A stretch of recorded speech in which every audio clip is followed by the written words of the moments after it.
Awesome. All right, well, we have to jump in for sake of time because I tried to keep this masterclass short, but it was simply impossible because there's just so much to go through.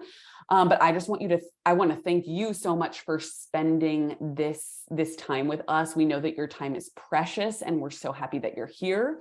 We're going to be using the chat a lot today. So make sure you got your chat pulled up. I like to make our masterclasses very integrated, and I don't like to lecture. I like to make sure that we're in conversation together. So I do want to do just a quick intro on who I am and why I'm here. My name is Sammy Previte. Excuse me one second. Tickle in the throat. My name is Sammy Previte. I am a registered dietitian, certified intuitive eating counselor, certified personal trainer, and owner of Find Food Freedom. Excuse me. So you'll see all of these bullet points on the slide here. And these are all different services that we offer at Find Food Freedom. And I'd like to just mention them because it's important to know what we have available. Now, at the end of today, we're going to talk about a prize that you can win literally just for being here today, as well as a gift just for being here today. So those are going to be at the end of today's masterclass. But I like to mention some of these bullets here just because a lot of people don't know that we have these programs, that we have these services, and they're really important to know because we're not just a page on social media. Go ahead and throw in the chat, how did you hear about us? I'm always interested to know, a lot of people find us from TikTok or Instagram or a podcast. So in the chat, just let us know, how did you hear about Find Food Freedom? And this is important because a lot of times people's answers are social media. And so in addition to social media, we are a virtual private practice that services clients all over the globe. So as you can see, if we pull up that chat, people are saying TikTok, Instagram, CBS Mornings, podcast, TikTok. So kind of all over. So amazing, amazing to see that come through. All right. So the reason we are all here, right? What the fuck, WTF, is set point theory? We got to get into it. We got to talk about it. Thank you for taking the time to be here today and to get curious. Now, before we start any masterclass, we love to take a deep breath together. And I think that, before I hit record today, I shared about the AAP guidelines now recommending weight loss drugs and surgery to children. I think we could all use a deep breath, and I know I sure could. So if you could please join me by just putting your feet on the ground, taking a big inhale through the nose and exhale through the mouth, and just leave that guilt and shame at the door. Give yourself grace and stay curious throughout this time together. If you did that, if you took the deep breath, if you are leaving the guilt and shame at the door, if you did this, can you please just write "I will" in the chat? And look at all of those "I wills" coming through. This, to me, is my absolute favorite part of doing any masterclass, because look at how many of us are in community together. And when we're looking to learn, when we're looking to grow, when we're looking to change and evolve, it is so powerful to do it in community.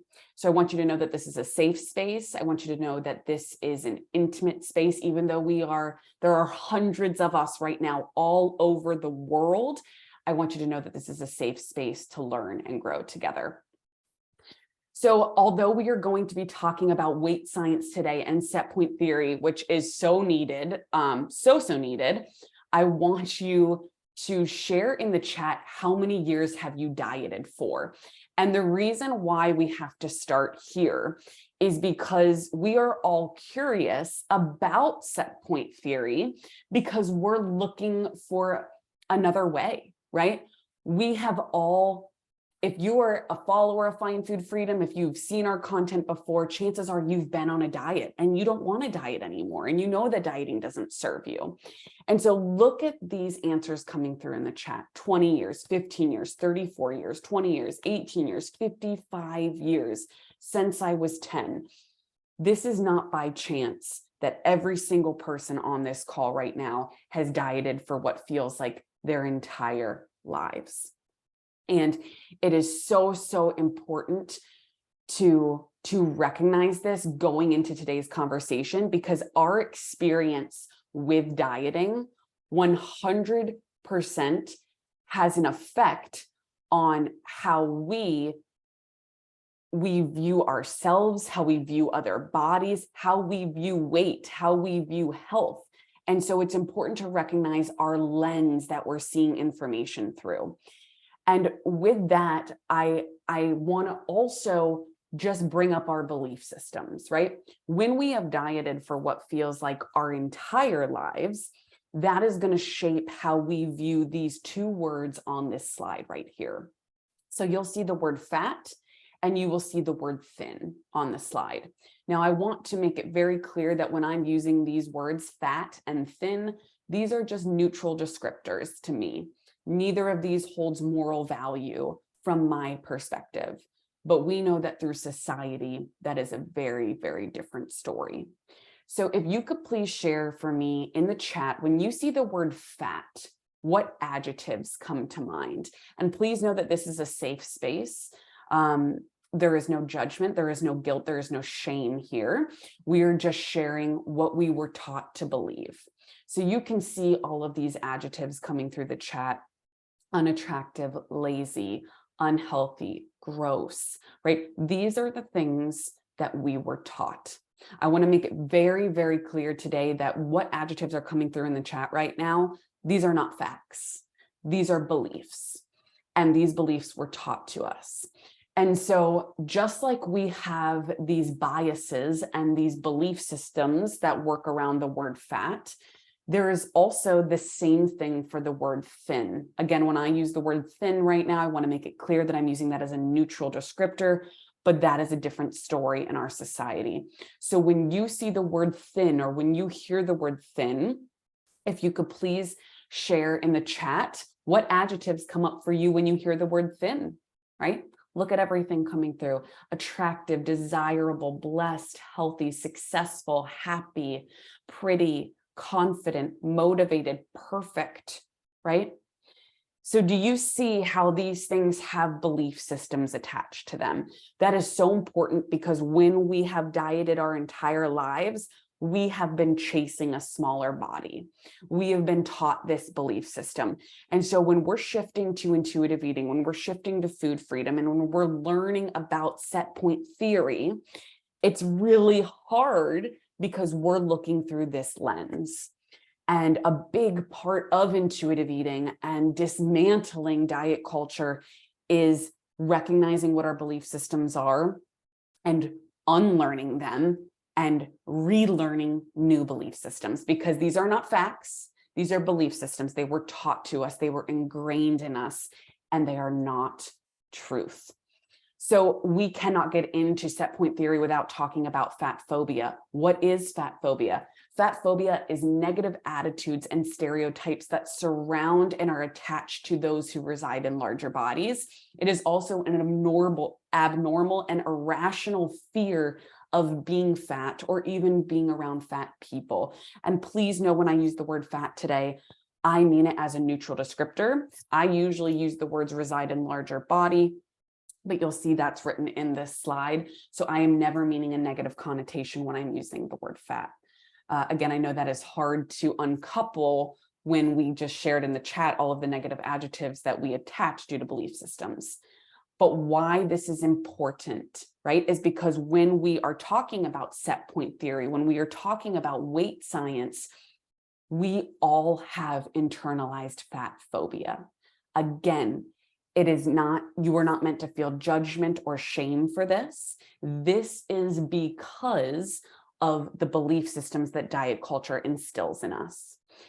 Think about if we've dieted for 5, 10, 20, 30, 50 years, like we shared in the chat, what were we working towards?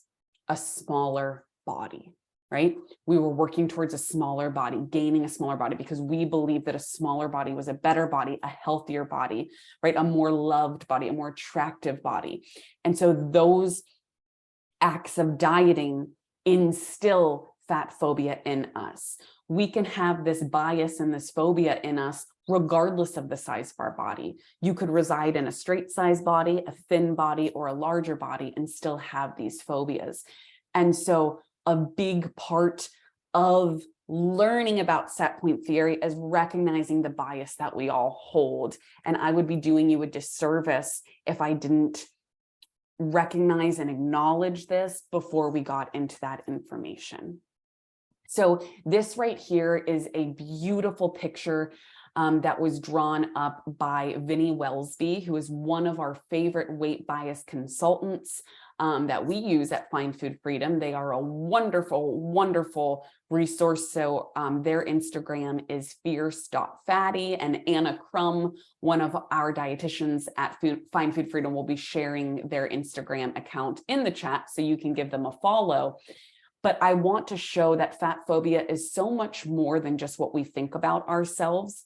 You can think of it as 4 layers, right? We have intrapersonal, interpersonal, institutional, and ideological. And what I mean by that, intrapersonal is how we view ourselves, right? If we think I'm a bad person due to the size of my body. Interpersonal is between you and another person. So have you ever, and if you feel safe enough to share in the chat, I would really encourage you, has anyone ever commented on your body and said, I wish your body was smaller, or, you know, you would look better in a smaller body, right? Please look at all of these yeses coming through. So this is experiencing fat phobia through an interpersonal relationship. This can be family, friends, exes, spouses, loved ones.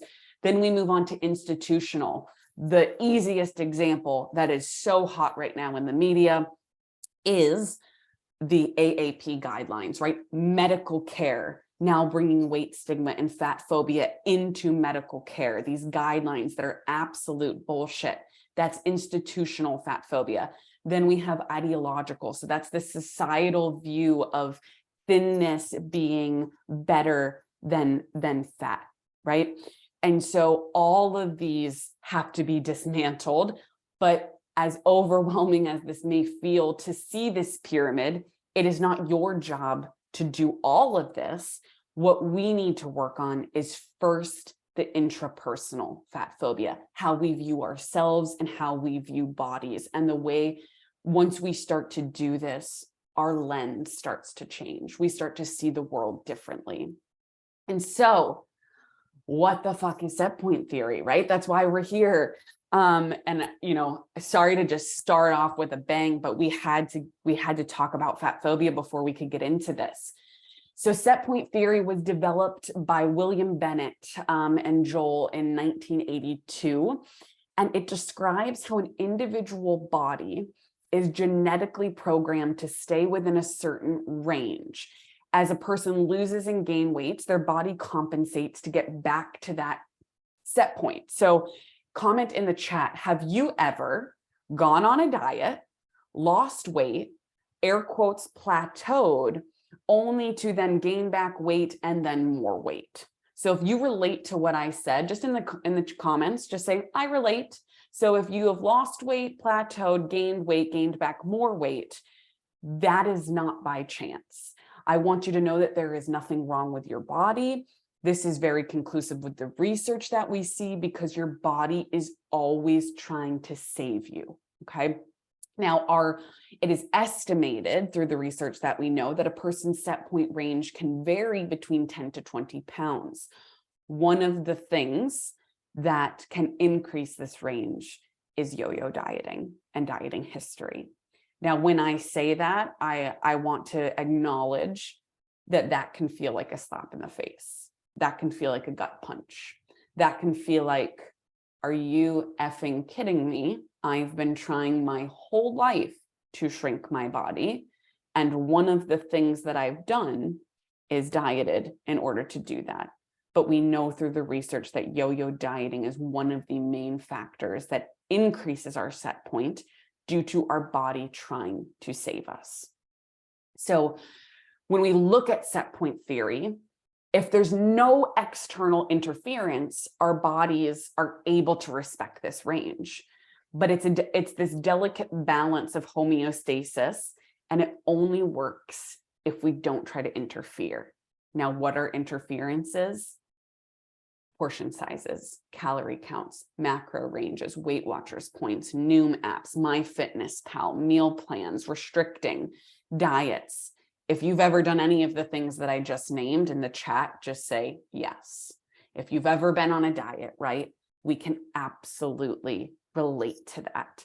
Those are external disturbances that pull us out of our body and get us focused on trusting anything else except ourselves. So when we look at intuitive eating, and we have a slide on this in a bit, we need to understand how the mission of intuitive eating works with set point theory. Oh, just going to make sure we're on mute.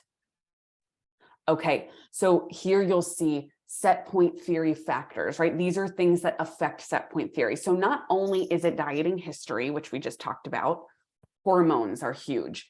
Aging, going through a childbearing years, for females, heritable traits, genetics. There are things that affect our set point theory. Another one that's not on here, medical diseases and conditions. So there are many things that affect our set point. It is not just chronic dieting, but it's important to know that it's such a mind fuck when we think about it, that the reason we diet is to shrink our body. But when the research tells us that dieting is the #1 indicator of weight gain and our set point increasing.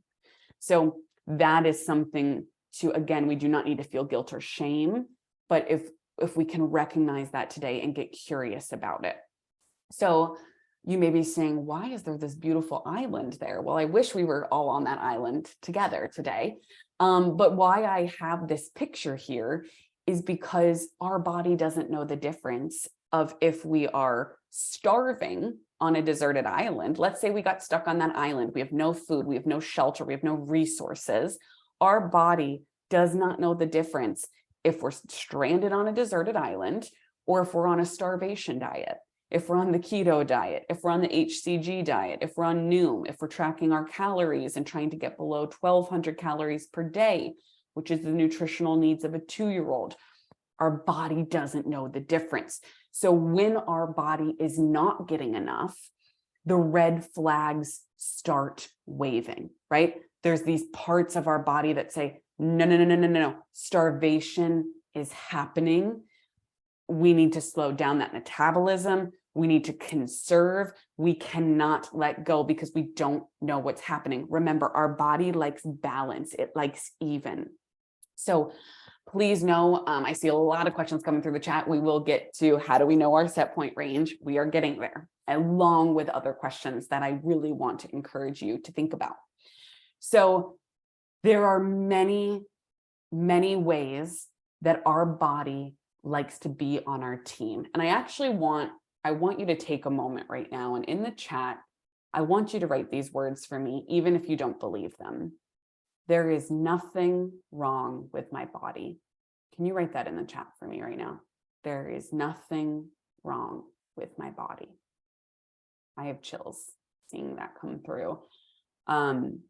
I think with dieting and diet culture and weight stigma and all of these things, we think there's something wrong with our body. And why do we diet? To change that. And I would love to ask you, with diets, have you gotten what dieting has promised you? Has dieting gotten you what it's promised you? Are you happy, healthy in that smaller body? Has it gotten you what it's promised you? And it's just so important to recognize that when you reach it, I'm going to use heavy air quotes, plateau, or your body doesn't respond to the diet, there's nothing wrong with you. Your body is working properly. And that is where, when we look at set point theory, it's so important to switch the narrative. Your body is not broken. What if your body is not supposed to be at a lower weight? And I know that is not fun to hear, or it's very hard to hear when we've had a lifetime of dieting experience, but there is nothing wrong with your body. Dieting is the problem, not you. So we already answered this question, right? Have you ever tried to intentionally lose weight on a diet only to gain back more weight? If you have said yes to this question before, that is conclusive with the research. This actually means your body, your metabolism works correctly. So many of us think that we fail on a diet because we gain back weight after we, air quotes, come off the diet. That weight gain that happens when you stop the diet is associated to the diet. It is a part of that diet. It is your body's natural response to want to consume more calories, replenish your body, re-nourish your body after starvation from any diet. So please know there is nothing wrong with your body. So let's get back to, how do you find your set point range? Before we get there, and you're like, Sammy, just get to those slides. Before we get there, I want you to think about a few things. Why do you want to know your set point? Are you uncomfortable at your current weight? Do you feel shame in your current body? Are you fearing weight gain? Are you hoping that if you would continue this intuitive eating thing, that you could lose weight? So if you just related to any of those, you can say yes, you can say I relate in the chat, right? This is a great place that if you're saying yes, yes, yes, yes, yes, this is why I want to know my set point. It's a great place to dig deeper and uncover your beliefs, not only about all bodies, but about yourself. And the reason why is because I mentioned this in a previous slide. The purpose of intuitive eating is to trust our body over everything else, right? To quiet the external noise, to quiet the diet culture influences, the calorie ranges, the detoxes, the pills, the fads, all the bullshit, right? And trust that your body knows what it needs and wants. Bodies are meant to ebb and flow. We are not supposed to be the size that we were 10 years ago, 20 years ago, 30 years ago, right? Bodies are meant to ebb and flow and change. And so if any medical professional, I want to make this very clear, if any medical professional, or I'm going to use air quotes, coach, right? There's a lot of virtual coaches out there. God only knows what that means. If anyone is promoting, do this intuitive eating program and you will get to this set point weight, or you will get to your happy weight, air quotes, that is bullshit. That is harmful. And that is co-opting intuitive eating language and trying to make it sound sexy, but it's just diet culture and it's super sneaky. Because I understand why you want to know your set point weight. But if you go from dieting to, okay, now I'm going to try intuitive eating and I'm just going to focus on getting in my set point weight range, that's just dieting called something else. So there is no way to promise someone that they can get you to your set point range. And I would be doing you a major disservice if I told you today that this is how you get to your set point range. I am going to talk about ways through research that we know can help us identify, are we above or are we below our general set point? There are behaviors we can look at. But if you are someone who's saying, okay, I'm going to take a look at that list and I'm going to change all of these behaviors only in hopes to shrink my body, I want you to get curious. What is that? That is another diet. So please, please note that the purpose, that the mission of intuitive eating is not to shrink our body. Is it important to talk about weight science? Yes. And please know that on an intuitive eating journey, you might gain weight, you might lose weight, you might maintain weight, and you might do all three of those things many times throughout your life. But that doesn't mean you're failing. That doesn't mean you are, doing it wrong. That's because bodies are meant to change. And between our movement, our nutrient needs, medical diseases and conditions, diet history, etc., there are so many things that affect our body size and bodies are meant to change. So finding our set point.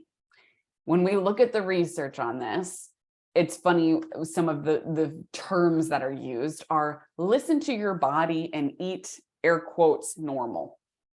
Okay, well, when we look at eating disorder research, right? And unfortunately, there's not a lot of research for both men and non-binary genders. So a lot of the research we have is female facing. So I apologize if you are misrepresented in this research.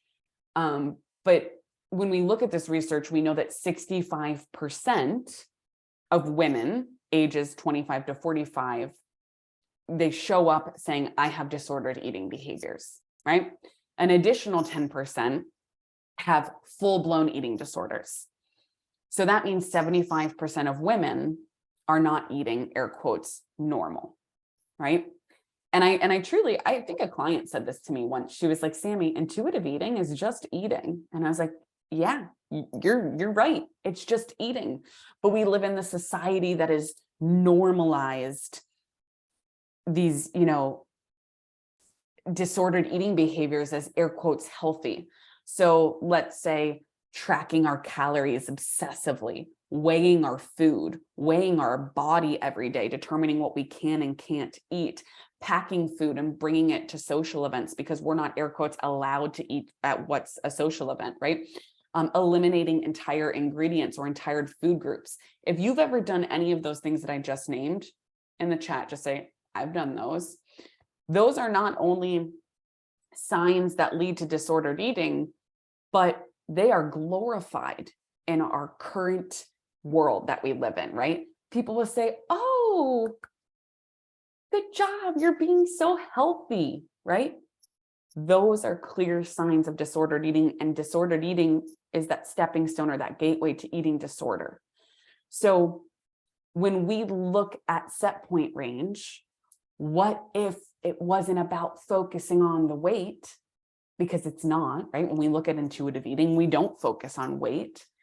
We focus on trusting our bodies and doing things that make us feel pleasant physically, emotionally, mentally, right? So here we are. I'm going to show a few different questions, and I want to make it very, very clear that the intention behind showing you this material is not to do all these things, air quotes, fix all these things, and then I'm going to lose weight. These are just questions, assessments that we use through research to know, okay, am I above my set point or below my set point? This gives us a better insight to that. So I would like you to take a moment and look over these slides, or excuse me, the questions on this specific slide. There's a few we're going to run through and look at, do you relate to these? So for these questions on the slide, maybe the easiest way to do this is in the chat. You can say like all yes, mostly yes, some yes, or no, right? So if you say like, oh, I relate to all of these, it's like all yes, right? Some yes, mostly yes. So you can see these answers coming through. So what this tells us as a counselor is we are out of touch with our body's cues, right? We're out of touch with trusting ourselves. We're out of touch with our hunger cues, with our fullness cues, with satisfaction. So that's something that can absolutely be a symptom from dieting for an extended period of time. Because remember, we are all professional dieters here, right? If we've dieted for 20 years, can you imagine being a ballerina for 20 years? Would you be a good ballerina? Would you be an expert ballerina? Hell yeah, you would. You'd be professional. So if we're professional dieters, right, that makes us really good at quieting all of the external and then not trusting ourselves, right? So if you're agreeing with a lot of this is telling us we're disconnected, right? This is another slide that is related to being above set point. So same thing on this slide. Take a few moments and look through this and say, All yes, mostly yes, some yes, none at all. To take a few moments and look through some of these questions. So again, I'm going to sound like I'm beating a dead horse here, but I want to make it very clear that at Find Food Freedom, our intention is not, okay, we're going to fix, heavy air quotes, all of these behaviors, and we're just going to see weight fall off. Absolutely not. But I want you to think about, what if you answered no to all of these questions? So between the past 2 slides that I just showed you, I want you to imagine a world where you're like, none of these relate to me. I don't relate to any of this. How do you think that would make you feel physically, mentally, emotionally? So I'm not talking from a weight perspective. I want you to think about the past 2 slides I just showed you. How do you think it would make you feel? Look at these answers coming through. Free, amazing, freedom. It would be incredible, peaceful, great, far more in control of my life, free, accomplished, unburdened, awesome, happy, right? So that's where I want you to, I really want to plant a seed with you. What if we worked on these behaviors uncoupled from changing our body? Because we know through research that these behaviors are associated with being above our set point. But like I said, nobody, no medical professional, no scientist, nobody can look at you or give you a perfect formula and tell you what your set point is. So what if we just worked on these things to feel free, to feel peaceful, to feel pleasant? That is the seed I want to plant today. And if your body changes, so be it. But our bodies are always going to change. Our bodies are meant to change. So let's look at below your set point. These are just a few things here that I wanted to recognize, that if you are experiencing all of these or most of these are telltale signs from our research that we have thus far, that you could be potentially below your set point. And what that means is that weight gain is a necessary part of recovery. It's important to recognize that whether you're below your set point, above your set point, it really doesn't matter, because we want to look at, okay, do any of these behaviors come up for you? And what if, uncoupled from changing our body, we looked at these behaviors? And so some of you are like, no, these don't apply to me. And that is okay, right? This is just recognizing where we're at. Remember, we're staying curious with what we're looking at today. So is BMI different from set point? Hell yes, it is. BMI is bullshit. If you didn't already know, now you heard it here. This is just showing you what BMI actually is. You know, a lot of times BMI gets thrown around when we talk about weight in medical settings, and it encourages non-individualized, dismissive healthcare. It does not take into consideration our fat distribution, our bone density, our body composition, all of the above. But more importantly, I want to give a little bit of history on BMI. The inventor was a mathematician, not a doctor, shocker, shocker. Was also a white male, shocker, shocker. The inventor of BMI was never intending the BMI to be used as a measure of health. So when we look at the BMI scale that was created 200 years ago from a white European male, it does not work in medical settings, yet it has somehow become the mainstream health indicator, right? And because of biodiversity, and we know that everyone's ideal body weight is not going to match that of a white European man from the 1800s, we do not use BMI in our practice. We do not recommend any medical professionals using BMI. And I want to make it very clear why that is here. And so this is when we talk about weight and BMI not being an accurate measure of health, this is why. And I think it's important to know that. Also, something important to note of BMI that which this feels very apropos this week, that the BMI categorization was changed overnight in 1998. They literally changed the cutoff and were like, oh, just kidding. Actually, if you're above this number, now you're considered, air quotes, overweight. And who did this benefit? Insurance companies, those who could now charge higher premiums, despite literally nothing changing in the lives of these people. Just overnight, this was changed. And so this is really, really important to take note of, because I feel like this literally just happened to us this week with the AAP guidelines. We had guidelines for children for years to never do any type of weight loss intervention, because children have a lot of growing and developing to do. And now overnight, we're talking about giving children drugs and weight loss surgery, which is absolute bullshit. So I want you to know that this is very important. And when you hear us, you'll probably hear Find Food Freedom on social. We say BMI is bullshit all the time. So this just goes a little bit more in depth here and is important to take note of. So I want to cover just a little bit of science, because when we look at BMI, how many of you here have gone to a doctor's appointment or a medical professional appointment with, whether it's PT, OT, RD, RN, MD, doesn't really matter. And that medical professional looked at you and said, have you tried losing weight? Or let me tell you about a diet. If you've had that experience happen to you in the chat, just say, yep, yes, all the time, right? And so this is that catch-22 when we go back to set point theory, because we know through research that telling somebody to lose weight just instills guilt and shame in that person and actually has the opposite outcome. So, and then when I ask people, okay, why are we dieting? They say, because I want to lose weight and I want to improve my health. When we know through research that fad diets, when we look at fad diets, do not work.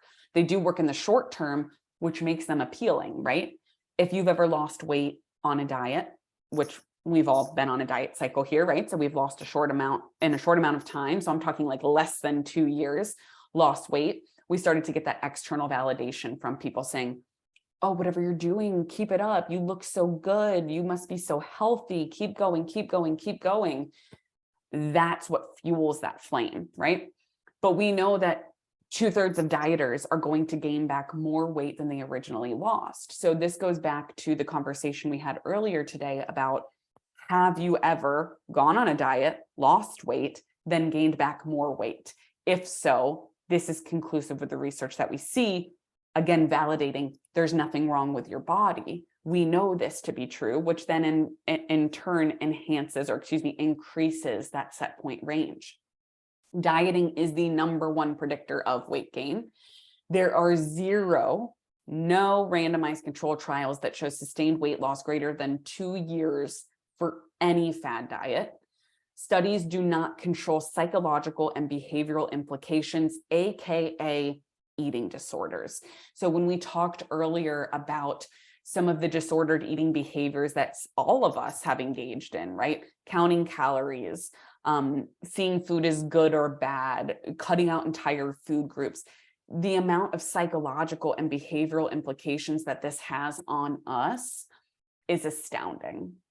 And then it's important to note that there are over 140 studies to date on intuitive eating relating to improving mental and physical health. So I want you to go back to those questions on the previous slide. I want you to think about those and how so many of you said, well, what if I engaged in changing those behaviors or those things didn't relate to me?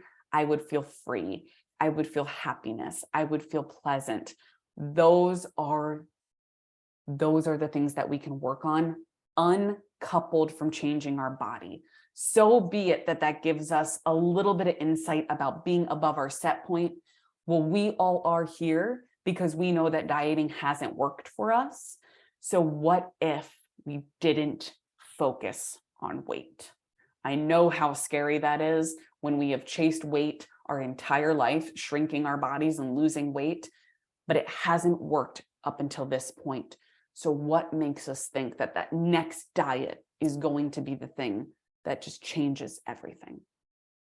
There are many factors that impact our health, and it's important to recognize that weight does not equal health, right? We just went through BMI, we know that, but weight itself does not equal health. So this is an easy example. If weight equaled health, then every single person that resided in a larger body would be unhealthy, right? And would have every medical disease and condition under the sun.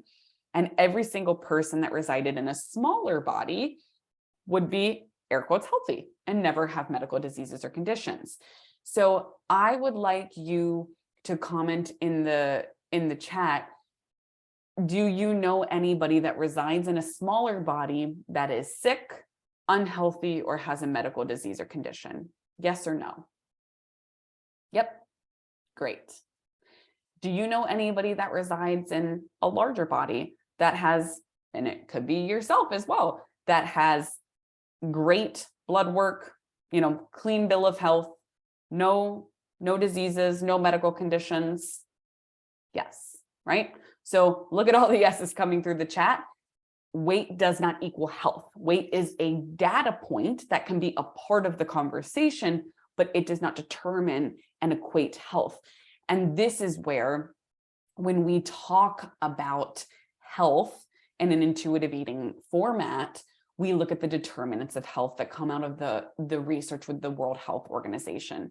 So this right here is a pie chart that shows us everything that impacts our health. So when someone says, oh, intuitive eating, you guys don't care about health, it's the complete opposite. We don't look at weight as your only measure of health, because we know that weight doesn't equal health. So when we look at this pie chart right now, I want you to look at two slices. I want you to look at the genetics and biology, which is 22% of our entire health. And I want you to look at individual behaviors, which is 36%. When we look at genetics and biology, which make up 22% of that pie chart, that right here, your body structure, your age, your height, your weight, your waist to hip ratio, those things are determined by genetics and biology. And when we look at set point theory, this is where this kind of melds together. So let's say, can you imagine if we had a master class that was like, how to shave 2 inches off your height? Join us today at Find Food Freedom to take 2 inches off your height. Everybody would be like, what the fuck are you talking about? Because we can't change our height. And although there are small things that we can do to try to control our weight likes to be at a rate of homeostasis. It has a range where it wants to be. And the more that we try to rock in and out of that range, the more that has a negative effect on our body. And so it's important to note that through the research, we know that weight is associated with genetics and biology. Yet here we are as a society trying to control our weight with our individual behaviors. So when you look at individual behaviors, like, well, what does that entail? A lot of things. Some of these things, as dietitians and intuitive eating professionals, we don't cover all of these things with our clients, but these are all a part of the research of that pie chart. So when you think of behaviors of individual behaviors, right? Physical activity, so movement. Again, when we look at intuitive eating, we're coming from the standpoint of, can we implement movement that we enjoy? And there's a lot of unpacking that we have to do, because a lot of times if we've dieted for a really long time, we also can have a really messed up relationship with movement because we've forced and punished ourselves to move. Whoops, stop share for a second. Let me come back here. So what I want you to think about is, okay, movement, sleep patterns, right? That's something that we have control. And when I say control, please know I'm loosely using that word. So let's think about, okay, are we getting the recommended 7 to 9 hours of sleep? How does that impact our overall health? Diet patterns. Now, this is how the World Health Organization talks about food, but thinking about nutrient density, variety of nutrients, access to food, all of these things impact our health uncoupled from changing the size of our body. We look at stress management, right? Hopelessness, anxiety, depression. There's a lot of things that impact our overall health, but please note that under the individual behavior category, weight is not a part of that because we do not have full control over our weight. There are things we can do to rock the boat a little bit, but anything outside of that becomes dangerous in either way. So, I think we all need to take a deep breath here, right? So please note you're going to get a recording of today's masterclass, and you can always revisit the slides if you're like, okay, I want to look back at those questions. Am I above my set point or am I below my set point? And that gives us the general answer of today's masterclass. Am I above or below? But I want to plant that seed with you, and I want to make sure that we continue to think about, what if I started to change those behaviors with the intention of not shrinking my body, of not trying to reach some perfect weight, but because I want to feel pleasant physically, mentally, and emotionally in my body. So just for being here today, if you're like, okay, I want to win a prize, just for being here today, and thank you. Sheila goes, this has been tremendous. I'm happy that you think that. And all of you that have been sharing stuff. So grateful that you've spent today with us. So you have probably already joined our free Facebook community, but just for being here, we're going to do a little opportunity to win a prize. So these are the two questions you're going to see in our free Facebook community, which you can go to foodfreedomfamily.com. So it doesn't have the find on there, just foodfreedomfamily.com. And that will take you to our free Facebook community, where you're going to see a homework thread as soon as we get off this masterclass. And there's going to be two questions there. One, how did you define health in the trenches of diet culture? So that might be now for some of you, that might be a few years ago. And the second bullet, how do you want to define health by the end of this year? And I just want you to simply answer those questions in the thread, and it's going to be popping off. Everyone's going to be putting their answers there.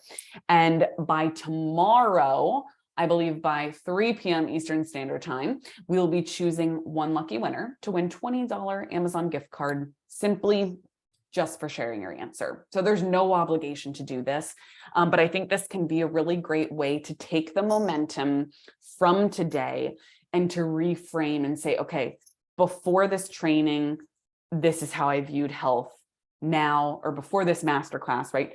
But after, and so, looking in the future, how do I want to define health, right?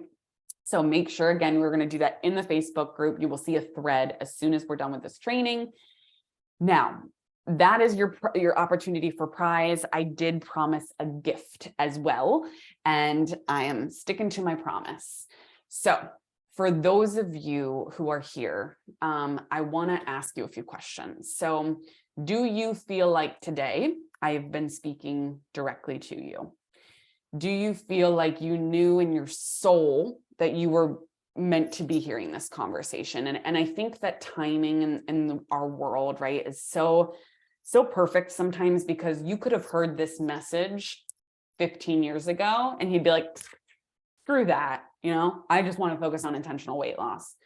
But I do think timing can be divine. And so if you feel like you were meant to hear this information, if you're saying, I want to make peace with food, I want to heal my relationship with my body, I want to genuinely improve my health, I want to be a part of a community of like-minded humans who want this same thing, and I want to take this momentum outside of the Facebook group. So the Facebook group is a great place to go to connect, to do the homework thread. But if you're saying, I want more, then we're going to share something only for you for being on this masterclass today. So tomorrow to the public, you're going to see that we are opening a new round of group coaching. But right now, you are the only ones who know about it. And so for the next 24 hours, simply just for being here and for taking this time and for being on this masterclass with us, we're offering $250 off of our group coaching program. Now, please know there is zero obligation to take advantage of this. If you're like, absolutely not, I don't want support, totally fine. but I do want you to know that you're going to see us talking on social media tomorrow about group coaching, but this is not going to be offered to the public. So this is only for you, simply for being here. So if you're like, okay, well, what is group coaching? What does that look like? Group coaching with Find Food Freedom is a 12-week program where once a week for 12 consecutive weeks, you will be on an intimate, safe group coaching call with a registered dietitian and certified intuitive eating counselor. It is much, much smaller than this masterclass. So today we had 400 plus people here live and over 5,000 people signed up to watch the recording. So your group coaching is a lot smaller. It's 15 or less people. And we all have our cameras on, our mics on, we're talking, we're counseling, we're coaching, we're overcoming obstacles together. You're also going to get lifetime access to our Find Food Freedom course, which has, it's a self-paced course with over 20 plus videos, 120 plus page workbook of all of the intuitive eating principles and how to apply that to your life and get started walking away from dieting, unlearning these belief systems that we talked about today. You're also going to get a private online community. So obviously you've seen our public free Facebook group, amazing resource, but it is free and it's to the public. So you'll see there's over 6,000 people in there, all on different parts of their food freedom journey. We have a private client Facebook group that is only for people that work directly with our team. These are people that are very dedicated to walking an intuitive eating journey, to finding food freedom. So these are all of this is a part of our group coaching program. And so if you're someone who's like, I'm interested, I don't know much about it, but I'm interested, I do want to get this link over to you. So you'll see Anna's going to send this through. It is bit.ly/FFF group coaching app. We do have an application. So the reason why is we want to make sure this is a safe place. We do not let just anybody sign up for our group coaching program because we want to ensure that everybody that is at our group coaching calls is there because they want to find food freedom, because they want to make peace with food and all of the things that we talked about today. So you'll see our application again is at bit.ly/FFF group coaching app. You'll see Anna sent that through. You can click that. Even if you're like, I have no idea if I want to do this, I encourage you to just apply, because if you apply, we will be sending you, if you are approved. So we again, make sure it's a good fit. Once you're approved, we will send you all the information with the $250 off. So if you're someone who's like, I just want to make sure I get the $250 off in case I want it, I really encourage you to apply. It takes less than 4 minutes. It's also a great way. Our application is a great way to see where is your current relationship with food, where is your current relationship with your body. And it's a great way to do a little self-evaluation. You'll also see, I have a call link here. It is not required to do a call with our team, but if you're someone who's like, you know what, I might want one-on-one support, or I just want to know what resources you have, or maybe you have, after going through our group coaching page and application, you just have questions that aren't answered, you can book a free call with our team. 15 minutes, 100% free. If you just want to talk to us and say, look, I got questions. I got questions about intuitive eating. I got questions about set point theory. I want to talk to you before I do anything, then we would be more than happy to get on the phone with you. But please know, if you're someone who felt like I was speaking directly to you, you're looking for support, apply for group coaching, get your guaranteed $250 off. Just hold on to it, because it's not going to be talked about to the public after today.